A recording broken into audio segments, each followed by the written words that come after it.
नमस्कार दोस्तों, स्वागत है आप सभी का स्पेशल गुरुजी यूट्यूब चैनल पर। तो दोस्तों, post code 32/21 special educator primary के सभी कैंडिडेट्स के लिए बहुत अच्छी खबर आ गई है दोस्तों। आप सभी काफ़ी समय से अपने डॉक्यूमेंट वेरिफिकेशन होने का इंतज़ार कर रहे थे। तो इसके लिए म्युनिसिपल कॉर्पोरेशन ऑफ दिल्ली ने आज एक नोटिस जारी कर दिया है और आपका डॉक्यूमेंट वेरिफिकेशन यहाँ पर शेड्यूल बना दिया गया है। आप यहाँ पर देख सकते हैं schedule for verification of document of special educator primary under post code 32/21। तो आपका जो डॉक्यूमेंट वेरिफिकेशन होना है दोस्तों वो 27 अक्टूबर से शुरू हो जाएगा और 10 नवंबर तक ये चलेगा। यानी आपके पास अभी जो टाइम है डॉक्यूमेंट वेरिफिकेशन डॉक्यूमेंट तैयार करने के लिए, वो पूरा 1 महीने का समय है। आज 30 सितंबर को मैं ये वीडियो बना रहा हूँ और 27 अक्टूबर से आपका डॉक्यूमेंट वेरिफिकेशन शुरू होगा।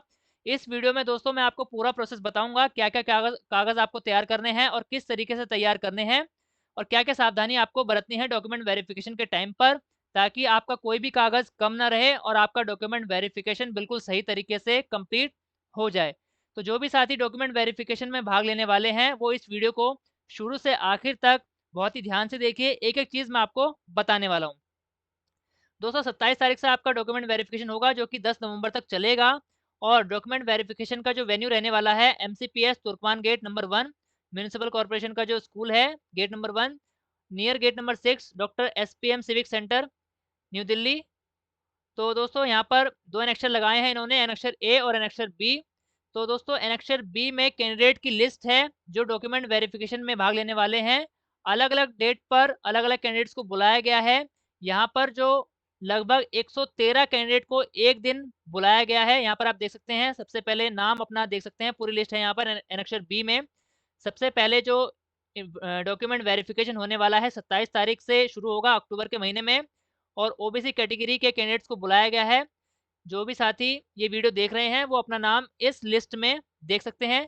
इस लिस्ट को डाउनलोड करने का जो लिंक है वो आपको इसी वीडियो के डिस्क्रिप्शन में मिल जाएगा। आप वहाँ से ये पीडीएफ डाउनलोड कर सकते हैं और किस दिन आपका डॉक्यूमेंट वेरिफिकेशन है वो आप चेक कर सकते हैं। इसके अलावा मैं आपको ये पूरी पीडीएफ स्क्रॉल करके दिखा रहा हूँ। तो आप अपना यहाँ पर रोल नंबर, नाम यहाँ पर सर्च कर सकते हैं कि आपका डॉक्यूमेंट वेरिफिकेशन किस दिन होने वाला है। दोस्तों 27 तारीख से शुरू होकर लगातार आपका डॉक्यूमेंट वेरिफिकेशन होगा। इसके बाद 28 तारीख को कैंडिडेट्स को बुलाया गया है।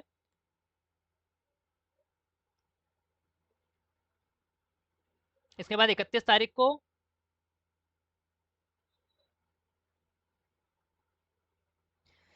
इसके बाद 1 नवंबर को बुलाया गया है कैंडिडेट्स को।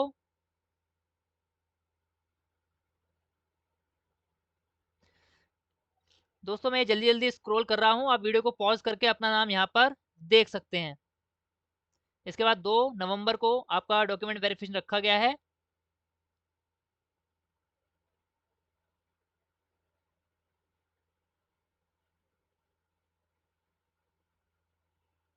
इसके बाद 3 नवंबर को रखा गया है दोस्तों। टोटल यहाँ पर 1123 कैंडिडेट का डॉक्यूमेंट वेरिफिकेशन होना है और एक दिन में लगभग 113 कैंडिडेट को यहाँ पर डॉक्यूमेंट वेरिफिकेशन के लिए बुलाया गया है, ताकि ज़्यादा भीड़ इकट्ठी ना हो और सही तरीके से आपका डॉक्यूमेंट वेरिफिकेशन हो जाए। इसके बाद आपका 4 नवंबर को डॉक्यूमेंट वेरिफिकेशन होगा।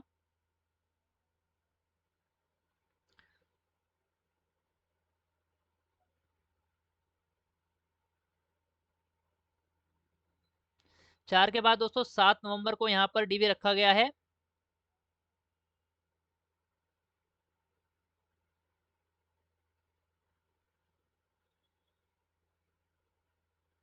इसके बाद 9 तारीख को,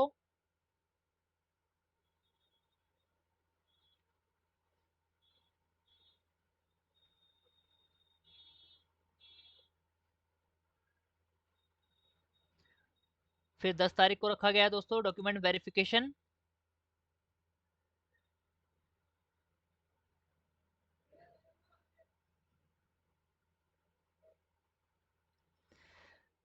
लास्ट डे जो रखा गया है डॉक्यूमेंट वेरिफिकेशन का वो 10 नवंबर 2022 रखा गया है। टोटल 1123 कैंडिडेट्स हैं जिनको डॉक्यूमेंट वेरिफिकेशन के लिए यहाँ पर बुलाया जा रहा है और लास्ट में पीएचओएच कैटेगरी के कैंडिडेट्स हैं जिनको इंटरव्यू के लिए बुलाया जाएगा। अब बात कर लेते हैं दोस्तों क्या क्या कागज़ आपको यहाँ पर इकट्ठे करके रखने हैं और तैयारी करके रखनी है। तो ये है दोस्तों डॉक्यूमेंट वेरिफिकेशन का लेटर, और इसमें पूरी लिस्ट बताई गई है क्या क्या डॉक्यूमेंट आपको यहाँ पर तैयार करके रखने हैं। List of document of verification of special educator post 32/21। Venue रहेगा MCD primary school, Turkman road number 1, near gate number 6, doctor SPM civic centre. तो सिविक सेंटर के पास में ही ये स्कूल होगा, और रिपोर्टिंग टाइम जो रहेगा आपका 9:30 बजे सुबह का रहेगा। और आपको अपने ही शेड्यूल पर जाना है, जो कि एनेक्सर बी में मैंने आपको लिस्ट दिखा दी है। आपके नाम के आगे जो डेट है उसी डेट पर आपको डॉक्यूमेंट वेरिफिकेशन के लिए वहाँ पर अपीयर होना है। तो बहुत ही ध्यान से ये वीडियो देखिए दोस्तों, मैं आपको सारे डॉक्यूमेंट बताने वाला हूँ और किस तरीके से उनको भरना है, ये भी पूरा प्रोसेस मैं आपको बताने वाला हूँ। सबसे पहले नंबर पर proof of date of birth. इसके लिए आपको अपना 10th का सर्टिफिकेट और मार्कशीट यहाँ पर लेकर जानी है, जिसमें आपका डेट ऑफ बर्थ लिखा होता है, वही आपका डेट ऑफ बर्थ का प्रूफ माना जाएगा। दूसरे नंबर पर है ओरिजिनल मार्कशीट ऑफ सेकेंडरी यानी 10वीं क्लास की मार्कशीट और 10वीं क्लास का सर्टिफिकेट तीसरे नंबर पर। चौथे नंबर पर है दोस्तों 12वीं क्लास की मार्कशीट और पांचवें नंबर पर 12वीं क्लास का सर्टिफिकेट। ये चीज़ें आपको लेकर जानी है। छठे नंबर पर है 2 year diploma in special education. तो जो आपने 2 साल का स्पेशल एजुकेशन में डिप्लोमा किया है आरसीआई से रिकॉग्नाइज, वो डिप्लोमा लेकर जाना है और सभी सेमेस्टर की मार्कशीट आपको लेकर जानी है। सातवां यहाँ पर पॉइंट है recognition certificate of college institution for concern session from RCI. तो दोस्तों जिन भी साथियों ने प्राइवेट या फिर सरकारी इंस्टीट्यूट से डिप्लोमा इन स्पेशल एजुकेशन पूरा किया है, उन सभी कैंडिडेट्स को यहाँ पर अपने कॉलेज का रिकॉग्निशन प्रूफ लेकर आना है, और ये रिकॉग्निशन प्रूफ आपको आपके कॉलेज से मिलेगा। तो मैं आपको एक सैंपल दिखा देता हूँ किस तरीके का आपका रिकॉग्निशन का प्रूफ यहाँ पर दिखाई देगा। आप यहाँ पर देख सकते हैं रिहेबिलिटेशन काउंसिल ऑफ इंडिया कुछ इस तरीके से कॉलेज को मान्यता देते हैं, सर्टिफिकेट देते हैं अप्रूवल का। यहाँ पर आप देख सकते हैं सर्टिफिकेट ऑफ अप्रूवल। और ये जो दोस्तों लेटर है वो एनआईएमएच लाजपत नगर का अप्रूवल लेटर है। आप यहाँ पर देख सकते हैं कोर्स का नाम है DEd special education mental retardation. 2 साल का कोर्स होता है और इनटेक कैपेसिटी यहाँ पर आरसीआई ने बता रखी है। तो यहाँ पर आप देख सकते हैं इन्होंने अप्रूवल ले रखा है 2015, 16, 16, 17 और 17, 18। तो इस तरीके से आपको अपने कॉलेज से ये वाला लेटर लेके आना है। वो आपको फोटोकॉपी देंगे, फोटोकॉपी को वो अटैच करके आपको दे देंगे, जो कि कॉलेज का वैलिड रिकॉग्निशन प्रूफ माना जाएगा। आप यहाँ पर देख सकते हैं यहाँ पर एनआईएमएच की मोहर भी लगी हुई है। तो इस तरीके से आपको अपने कॉलेज से आपके कॉलेज का अप्रूवल लेटर लेकर आना है। उनको आपको बताना है कि आपका डॉक्यूमेंट वेरिफिकेशन होने वाला है और उसमें कॉलेज का रिकॉग्निशन प्रूफ मांगा जा रहा है। तो कॉलेज में आपको ये लेटर देने में किसी प्रकार की परेशानी नहीं आएगी। अब आगे आगे बढ़ते हैं दोस्तों, क्या क्या कागज आपको लगने वाले हैं। 8वां जो पॉइंट है valid RCI registration number of candidate, यानी आपका आरसीआई रजिस्ट्रेशन सर्टिफिकेट आपको लेकर जाना है। वो एक्सपायर नहीं होना चाहिए। अगर आपका जो आरसीआई सर्टिफिकेट है वो एक्सपायर हो चुका है, तो आपको डॉक्यूमेंट वेरिफिकेशन के टाइम पर मेमो दिया जाएगा, और जब तक आप वैलिड आरसीआई सर्टिफिकेट नहीं देंगे तब तक आपको पेंडिंग में रखा जाएगा। तो जिन भी साथियों का आरसीआई सर्टिफिकेट एक्सपायर हो चुका है फटाफट रिन्यू करा लीजिए। आरसीआई सर्टिफिकेट रिन्यू किस तरीके से कराना है उसकी वीडियो हमारे चैनल पर है, उसका लिंक आपको इसी वीडियो के डिस्क्रिप्शन में मिल जाएगा, और ऊपर आई बटन में भी आपको वो लिंक मिल जाएगा। 9वां नंबर यहाँ पर है दोस्तों सर्टिफिकेट ऑफ सीटेट। तो सीटेट का सर्टिफिकेट, इसके साथ साथ सीटेट की मार्कशीट भी एक आती है, ये आपको लेकर जाना है। 10वां नंबर है document in support of age relaxation. दोस्तों अगर आप एज रिलैक्सेशन ले रहे हैं किसी भी कैटेगरी से, तो उसके सपोर्ट में आपको डॉक्यूमेंट लेकर जाना है। अगर नहीं ले रहे हैं, यूआर कैटेगरी से है, तो ये आपके लिए एप्लीकेबल नहीं रहेगा। 11वां पॉइंट है NOC from employer if applicable. तो दोस्तों अगर आप किसी भी प्राइवेट या सरकारी जॉब में पहले से हैं तो वहां से आपको एनओसी लेकर आनी है। 12वां पॉइंट है वैलिड SC/ST OBC सर्टिफिकेट। अगर आप किसी भी रिजर्व कैटेगरी से बिलोंग करते हैं तो उसका वैलिड सर्टिफिकेट आपको लेकर जाना है। ओबीसी कैंडिडेट के लिए बहुत इंपॉर्टेंट पॉइंट है point number 13, for OBC candidates only. तो जितने भी ओबीसी दिल्ली के कैंडिडेट हैं उन सभी को अपना ओरिजिनल ओबीसी सर्टिफिकेट लेकर जाना है। इसके साथ साथ दिल्ली का रेजिडेंशियल प्रूफ आपको लेकर जाना है, जो कि 8 सितंबर 1993 से पहले का दिल्ली का रेजिडेंट प्रूफ आपके पास होना चाहिए, आपके पैटर्नल परिवार की तरफ से, यानी आपके पिताजी का, आपके दादाजी का, चाचा जी का। तो पैटर्नल की तरफ से आपको यहाँ पर अपने रेजिडेंट का प्रूफ देना दिखाना होगा। अगर आपके पास रेजिडेंट प्रूफ नहीं होगा तो डॉक्यूमेंट वेरिफिकेशन में आपको दिक्कत आ सकती है। यहाँ पर आप देख सकते हैं OBC certificate and original document of residential proof of Delhi prior to 8 September 1993 on the basis of which OBC certificate has been issued to prove the genuineness of your OBC Delhi certificate. तो ये प्रूफ आपको दिखाना होगा document verification के time पर। चौथवा यहाँ पर point है valid non creamy layer certificate, यानी ओबीसी एनसीएल सर्टिफिकेट आपको लेकर जाना है, जो कि हर साल रिन्यू कराना होता है। जितने भी ओबीसी कैंडिडेट हैं उनको ये बात पहले से पता होगी। 15वां पॉइंट है PS certificate from any government hospital, यानी पर्सन विद डिसेबिलिटी, अगर आप डिसेबिलिटी कैटेगरी से इस पोस्ट में सिलेक्ट हुए हैं तो आपको अपना पर्सन विद डिसेबिलिटी यानी डिसेबिलिटी सर्टिफिकेट आपको लेकर जाना होगा, जो कि गवर्नमेंट हॉस्पिटल का बना होना चाहिए। ईडब्ल्यूएस कैंडिडेट जो भी हैं यहाँ पर वैलिड इनकम और asset certificate issued by competent authority, आपको अपना ईडब्ल्यूएस का सर्टिफिकेट लेकर जाना होगा। 17वां पॉइंट बहुत इंपॉर्टेंट है, बहुत ध्यान से समझना होगा आप सभी को। 10 रिसेंट पासपोर्ट साइज फोटोग्राफ आपको लेकर जानी है। रिसेंट का मतलब आपको अभी खिंचवानी है 10 रिसेंट पासपोर्ट साइज फोटोग्राफ, जिसका आपको बैकग्राउंड जो है वाइट यहाँ पर रखना होगा। इसके बाद plus 1 attested recent passport size photograph, यानी 10 फोटो अलग लेकर जानी है। उसके अलावा एक रिसेंट यानी नई फोटो और खिंचवानी है पासपोर्ट साइज ही, उसको किसी भी गजेटेड ऑफिसर से आपको अटेस्ट कराना है और लेकर जाना है। यहाँ पर दोस्तों सेल्फ अटेस्टेड नहीं लिखा है, अटेस्टेड लिखा है, तो इसका मतलब यहाँ पर यही माना जाएगा कि किसी ऑफिसर से ही वो फोटो अटेस्ट होनी चाहिए, यानी फोटो को ऑफिसर द्वारा क्रॉस साइन किया जाएगा और क्रॉस मोहर लगाई जाएगी। चौथी यहाँ पर तीसरी फोटो यहाँ पर बताई है 1 रिसेंट फोटोग्राफ ऑफ 6x4, यानी 6x4 इंचेस की एक फोटोग्राफ आपको लेकर जानी है, जो कि आप DSSB में अपलोड करते हैं। जैसे कि आप सभी को पता है 6x4 की आप DSSB का फॉर्म भरते समय बड़ी फोटो अपलोड करते हैं, तो वो फोटो आपको हार्ड कॉपी में लेकर जानी है। और सबसे इंपॉर्टेंट है 1 फोटोग्राफ एज पेस्टेड इन एप्लीकेशन फॉर्म। एप्लीकेशन फॉर्म जो आपने DSSB का फिल किया था और फिल करते समय जो फोटो आपने वहां पर अपलोड की थी, एज इट इज वही वाली एक हार्ड कॉपी, यानी वही एक फोटो आपको लेकर जानी होगी डॉक्यूमेंट वेरिफिकेशन में।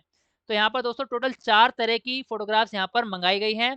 10 रिसेंट पासपोर्ट साइज फोटोग्राफ जिनको अटैच नहीं करना है, एक रिसेंट पासपोर्ट साइज फोटोग्राफ जो आपकी अटेस्ट होगी, जो कि किसी गजेटेड ऑफिसर से आपको अटेस्ट करा लेनी है, एक रिसेंट फोटोग्राफ जो कि 6x4 इंच की होगी, बड़ी फोटो होगी, और एक फोटोग्राफ वो होगी जैसी आपने अपने DSSB के फॉर्म में अपलोड की थी। तो ये 4 तरह की फोटो आपको लेकर जानी है। 18वां यहाँ पर पॉइंट है character certificate issued by gazetted officer. तो कैरेक्टर सर्टिफिकेट आपको एक गजेटेड ऑफिसर से अटेस्ट कराकर बनवाकर लेकर जाना होगा। कैरेक्टर सर्टिफिकेट दोस्तों आपको किसी भी स्टेशनरी की शॉप पर मिल जाएगा, उसको आपको फिल करके गजेटेड ऑफिसर से साइन करा लेने हैं और मोहर लगा लेनी है।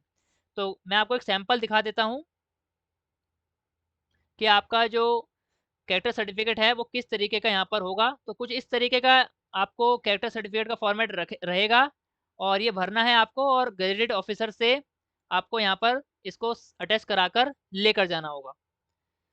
आगे बढ़ते हैं दोस्तों। कैरेक्टर सर्टिफिकेट के बाद है दोस्तों 19वां पॉइंट है if any criminal other cases registered pending against the candidate document related to case. अगर आपके ऊपर कोई पुलिस केस चल रहा है या किसी प्रकार का लीगल इशू चल रहा है, तो उसके रिगार्डिंग आपको यहाँ पर कुछ भी छुपाना नहीं है। उसके रिगार्डिंग जो भी आपके पेपर्स हैं वो आपको डॉक्यूमेंट वेरिफिकेशन में लेकर जाने हैं, क्योंकि अगर आप छुपा लेते हैं और बाद में रिवील होता है तो आपको परेशानी का सामना हो सकता है।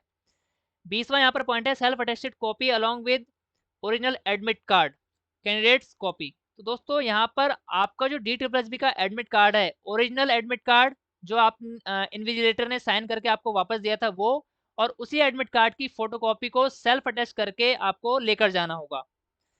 21वां पॉइंट है one set of self attested document. तो दोस्तों यहाँ पर एक सेट लिखा है, मैं आपको सलाह दूंगा कि आप 3 सेट सभी डॉक्यूमेंट 10वीं 12वीं डिप्लोमा और जो भी डॉक्यूमेंट आप एज प्रूफ के लिए आपके लेकर जा रहे हैं, जितने भी डॉक्यूमेंट आप लेकर जा रहे हैं उन सभी डॉक्यूमेंट की 3 फोटोकॉपी यहाँ पर कराकर लेके जाइए, 3 सेट बनाकर लेके जाइए, और उसमें से एक सेट को आप सेल्फ अटेस्ट कर लीजिए। अगर ज़रूरत पड़ती है तो आपके पास 2 सेट एक्स्ट्रा वहाँ पर रहेंगे, ताकि आपको डॉक्यूमेंट वेरिफिकेशन में बाहर से फोटोकॉपी के लिए भागना ना पड़े। 22वां यहाँ पर है एनी अदर रेलिवेंट डॉक्यूमेंट। तो दोस्तों अगर आपको कोई एफिडेविट या फिर आपके डॉक्यूमेंट में कोई कमी है, उसके रिगार्डिंग अगर आपको कोई डॉक्यूमेंट वहाँ पर दिखाना है तो वो अदर रेलिवेंट डॉक्यूमेंट में आ जाएगा।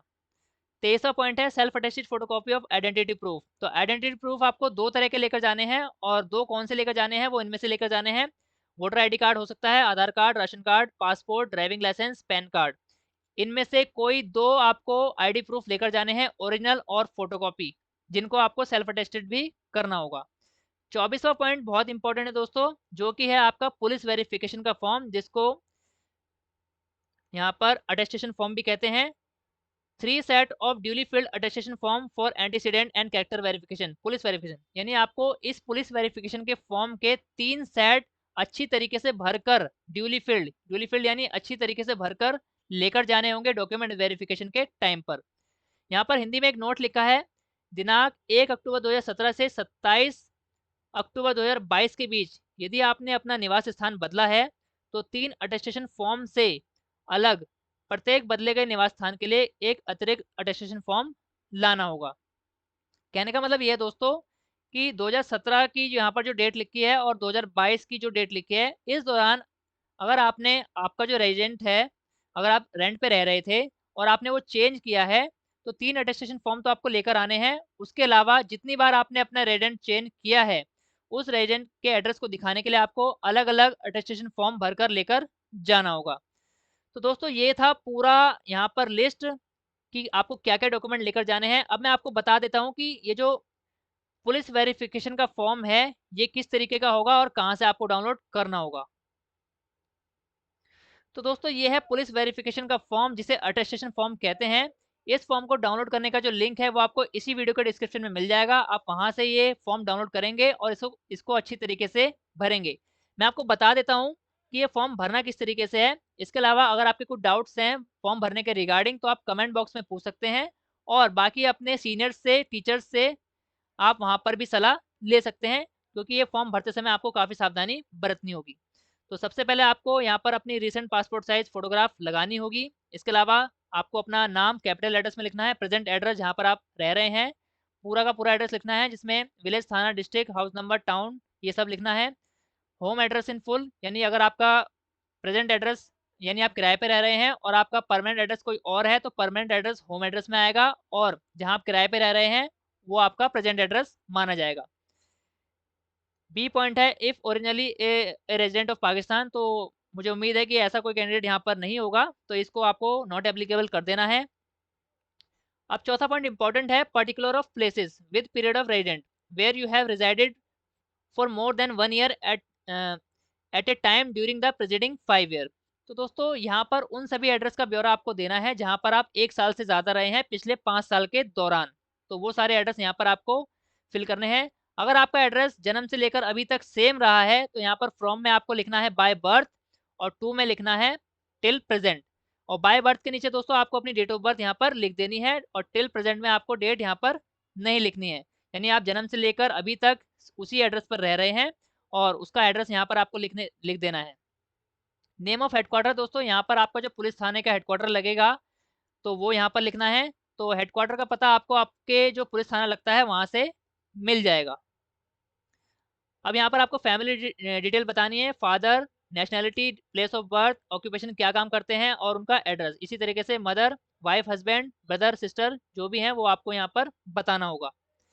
पांचवा पॉइंट है, information to be furnished with regard son and daughter in case they are studying living in a foreign country. दोस्तों अगर आप मैरिड हैं और आपके जो बच्चे हैं वो, आपका बेटा या बेटी फॉरेन में पढ़ रहे हैं, तो उसका ब्यौरा आपको यहाँ पर देना होगा, अदरवाइज इसको नॉट एप्लीकेबल कर देना है। छठा पॉइंट है, आपको यहाँ पर नेशनलिटी बाय बर्थ यहाँ पर बतानी है। जाहिर सी बात है यहाँ पर इंडियन लिखना है और date of birth, present age आपकी कितनी है वो आपको यहाँ पर लिखनी होगी। एज एट मैट्रिकुलेशन, यानी 10वीं क्लास जब आपने पास करी थी उस टाइम पर आपकी एज क्या थी वो यहाँ पर आपको लिख देनी है। आठवां पॉइंट है, प्लेस ऑफ बर्थ, डिस्ट्रिक्ट, आपका जन्म कहाँ हुआ था उसका पूरा ब्यौरा आपको देना है। और district and state which you presently belong, आप किस डिस्ट्रिक्ट से, स्टेट से बिलोंग करते हैं वो यहाँ पर लिखना है, यानी आपका होम टाउन जो भी है। District and state which your father originally belong, यानी आपके पिताजी का जन्म जहाँ पर भी हुआ था वो यहाँ पर आपको लिख देना है। डिस्ट्रिक्ट और स्टेट, आपका यहाँ पर रिलीजन मेंशन करना है। SC ST OBC अगर आप हैं तो यहाँ पर मेंशन करना है। नेम ऑफ कास्ट, जो भी आपकी जाति लगती है SC ST OBC में वो यहाँ पर आपको मेंशन करनी है। दोस्तों जो भी चीज़ आपके ऊपर एप्लीकेबल नहीं है उसको आपको NA कर देना है, यानी नॉट एप्लीकेबल यहाँ पर लिख देना है। ब्लैंक कुछ भी नहीं छोड़ना है, जो चीज़ आपके ऊपर एप्लीकेबल नहीं है उसको आपको नॉट एप्लीकेबल ज़रूर लिखना है। 9वां पॉइंट डी पॉइंट है, यहाँ पर category of candidate PH ex serviceman, ये अगर आपके ऊपर एप्लीकेबल है तो यहाँ पर भरनी है, अदरवाइज नॉट एप्लीकेबल कर देना है। अब दोस्तों यहाँ पर आपको अपना क्वालिफिकेशन का डाटा बताना होगा। Education qualification showing places of education which year with years in school and colleges since 15th year of age. तो यहाँ पर दोस्तों आपको आपके 10वीं क्लास से क्वालिफिकेशन यहाँ पर मेंशन करनी है। सबसे पहले 10वीं क्लास, फिर 12वीं क्लास, उसके बाद आपने जो भी डिप्लोमा किया है तो डिप्लोमा मेंशन करना है, ग्रेजुएशन की है तो ग्रेजुएशन मेंशन करनी है, और उसके बाद जो भी आपने क्वालिफिकेशन ली है वो यहाँ पर मेंशन कर देनी है। डेट ऑफ एंट्रेंस में वो डेट डालनी है जिस दिन आपने उस क्लास में या उस कॉलेज में एडमिशन लिया था। 10वीं और 12वीं क्लास में आपको डेट ऑफ एंट्रेंस में वो डेट डालनी है। आपको एग्जैक्ट डेट यहाँ पर पता नहीं होगी कि आपने 10वीं क्लास या 12वीं क्लास किस तारीख से स्टार्ट की थी। तो यहाँ पर आमतौर पर जो सेशन है सीबीएसई का या फिर किसी भी बोर्ड का वो 1 अप्रैल से शुरू हो जाता है नए क्लास के लिए। तो यहाँ पर आप 1 अप्रैल डेट डाल सकते हैं। डेट ऑफ लिविंग में आपको वो डेट डालनी है जब आपका रिजल्ट डिक्लेयर हो गया था, वो आपको आपके सर्टिफिकेट पर मिल जाएगा। एग्जामिनेशन पास में यहाँ पर आपको डालना है कि आपने कौन सा एग्जाम पास किया है, यानी उस क्वालिफिकेशन का नाम यहाँ पर आपको डालना है। यानी अगर आप 10वीं की डिटेल दे रहे हैं तो यहाँ पर आपको 10th लिखना है। उसके नीचे आप अगर आप 12वीं की डिटेल यहाँ पर बता रहे हैं तो वहाँ पर 12th लिखना है। उसके बाद अगर आप ग्रेजुएशन बता रहे हैं तो ग्रेजुएशन जिसमें भी आपने की है, बीए ऑनर्स या फिर बीकॉम, वो आपको लिखना है। डिप्लोमा की डिटेल बता रहे हैं तो डिप्लोमा इन स्पेशल एजुकेशन उसका नाम यहाँ पर लिख देना है। सबसे पहले डब्बे में यहाँ पर दोस्तों आपको जिस भी कॉलेज या स्कूल से आपने जो क्वालिफिकेशन ली है उसका नाम यहाँ पर मेंशन कर देना है। 11वां पॉइंट है दोस्तों, आर यू होल्डिंग और have any time held an appointment under central और स्टेट गवर्नमेंट। तो दोस्तों अगर आप किसी भी जगह पर काम कर चुके हैं, कर रहे हैं सेंट्रल या स्टेट गवर्नमेंट में, तो यहाँ पर आपको उसका ब्यौरा देना है, अदरवाइज नॉट एप्लीकेबल कर देना है। 12वां पॉइंट है दोस्तों, यहाँ पर आपको येस और नो में टिक करना है। तो have you ever been arrested. तो दोस्तों यहाँ पर सारे जो पॉइंट्स हैं वो लगभग नेगेटिव पॉइंट्स हैं, तो मैं उम्मीद करता हूँ कि आपके लिए सारे पॉइंट्स यहाँ पर नो में ही आंसर होंगे। लेकिन अगर आपके कोई भी पॉइंट यहाँ पर येस में आंसर आता है तो उसको आपको छुपाना नहीं है, उसको आपको येस में ही आंसर देना है अगर आपके ऊपर कोई भी पॉइंट यहाँ पर एप्लीकेबल होता है, अदरवाइज आपको यहाँ पर नो टिक कर देना है। दोस्तों 13वां पॉइंट है यहाँ पर, name and address of two responsible person of your locality. यानी आपके आस पड़ोस में आपको यहाँ पर 2 लोगों का रेफरेंस देना होगा, उनका नाम और एड्रेस यहाँ पर लिखना होगा। ये पुलिस वेरिफिकेशन का फॉर्म है। पुलिस वेरिफिकेशन के टाइम पर उन दोनों लोगों की यहाँ पर स्टेटमेंट ली जा सकती है, उनका आईडी प्रूफ यहाँ पर मांगा जा सकता है। तो ऐसे ही लोगों का नाम दीजिए जिनसे आप पुलिस वेरिफिकेशन के टाइम पर उनसे आईडी प्रूफ यहाँ पर ले सकें। तो आस पड़ोस में जो भी आपके रहते हैं उनमें से किसी भी 2 लोगों का यहाँ पर आपको रेफरेंस देना होगा। यहाँ पर आपके साइन होंगे, डेट आप डालेंगे उस दिन की जिस दिन आप ये फॉर्म जमा कर रहे हैं, प्लेस यहाँ पर आपको दिल्ली मेंशन करनी होगी। दोस्तों इस जो यहाँ पर पुलिस वेरिफिकेशन का फॉर्म है इसमें एक पेज आता है आइडेंटिटी सर्टिफिकेट। तो दोस्तों यहाँ पर जैसा कि आपको बताया गया है ये पूरे 3 सेट आपको सेम टू सेम भर के लेके जाने हैं। यानी इस ये जो पीडीएफ है इसको डाउनलोड करके आपको इसके 3 सेट निकाल लेने हैं और तीनों सेट आपको आपके हाथ से फिल करने हैं, और इन तीनों सेट में यहाँ पर आपको एक आइडेंटिटी सर्टिफिकेट मिलेगा। यानी कुल मिलाकर आपको 3 आइडेंटिटी सर्टिफिकेट मिल जाएंगे। ये तीनों आइडेंटिटी सर्टिफिकेट आपको एक गजेटेड ऑफिसर से साइन कराकर लेकर जाने होंगे। तीनों आइडेंटिटी सर्टिफिकेट एक ही ऑफिसर से आपको साइन कराकर लेकर जाने होंगे, ये बात आपको ध्यान रखनी है। ऑफिसर कौन हो सकता है, किससे आप साइन करा सकते हैं, वो यहाँ पर आप देख सकते हैं। Certificate to be signed by any one of the following. तो इनमें से यहाँ पर 10 कैटेगरी का नाम लिखा है, इनमें से किसी भी व्यक्ति से, किसी भी पोस्ट वाले व्यक्ति से आप साइन कराकर लेकर जा सकते हैं, और ये आपको यहाँ पर फिल करके वो देंगे। जैसे कि यहाँ पर लिखा है गजेटेड ऑफिसर टू सेंट्रल और state government, member of parliament, sub division magistrate यानी SDM, tehsildar, principal of both recognised school institution where the candidate studied last. यानी जहाँ पे आपने 10वीं या 12वीं क्लास या फिर कॉलेज जहाँ से आपने पास किया है वहाँ के प्रिंसिपल से भी आप ये अटेस्ट करा सकते हैं, लेकिन वो कॉलेज इंस्टीट्यूशन रिकॉग्नाइज्ड होना चाहिए। छठा है रजिस्ट्रार, फिर है पोस्ट मास्टर, 8वां है पंचायत इंस्पेक्टर, 9वां है principal vice principal of college, और 10वां है ऑफिस ऑफ इंडियन एम्बेसी। तो ये 10 कैटेगरी यहाँ पर बताए गए हैं, इनमें से किसी भी एक से आप यहाँ पर 3 सेट निकालने हैं आपको, और तीनों सेट में आपको एक पेज ये मिलेगा, और इस तरह से आपको 3 आइडेंटिटी सर्टिफिकेट आपको लेकर जाने होंगे। इसके बाद यहाँ पर to be filled by the office, यहाँ पर आपको कुछ भी फिल नहीं करना है। In case you had been abroad, अगर आप अब्रॉड गए थे तो उसके बारे में आपको डिटेल देनी है, अदरवाइज इसको नॉट एप्लीकेबल कर देना है। तो ये था पूरा अटेस्टेशन फॉर्म, और इसको भरने का पूरा प्रोसेस मैं आपको अच्छी तरीके से बता चुका हूँ। मुझे उम्मीद है आपको अच्छी तरीके से समझ आ गया होगा। फिर भी अगर आपके कुछ डाउट्स हैं इसको भरने के रिगार्डिंग आप कमेंट बॉक्स में पूछ सकते हैं, और आप अपने सीनियर्स की भी हेल्प ले सकते हैं, क्योंकि ये सेंसिटिव फॉर्म है, तो इसमें जो भी डिटेल आप भरेंगे बहुत ही ध्यान से और सही-सही आपको भरनी है। इसमें बिल्कुल भी कटिंग नहीं चलेगी, तो आपको बहुत ही ध्यान से ये फॉर्म भरकर लेकर जाना है। अगर आपका कोई डाउट है तो आप डॉक्यूमेंट वेरिफिकेशन के टाइम पर भी वहाँ पर पूछ सकते हैं। तो जो चीज़ आपको डाउट लगती है वो आप ब्लैंक छोड़ दीजिए और डॉक्यूमेंट वेरिफिकेशन वाले दिन वहीं पर जो भी ऑफिसर आपका डॉक्यूमेंट वेरिफिकेशन करेंगे, वहाँ से आप उनसे पूछकर डिटेल भर दीजिए। लेकिन गलत डिटेल यहाँ पर बिल्कुल भी आपको नहीं देनी है। तो दोस्तों ये है पूरा प्रोसेस 32/21 के डॉक्यूमेंट वेरिफिकेशन का। अगर आपके कुछ डाउट्स हैं तो आप कमेंट बॉक्स में बेझिझक पूछ सकते हैं, हम आपकी पूरी हेल्प करेंगे और पूरी कोशिश करेंगे कि आपको सही जानकारी मिल सके, ताकि आपका डॉक्यूमेंट वेरिफिकेशन बहुत ही प्यार से और सही तरीके से पूरा हो सके।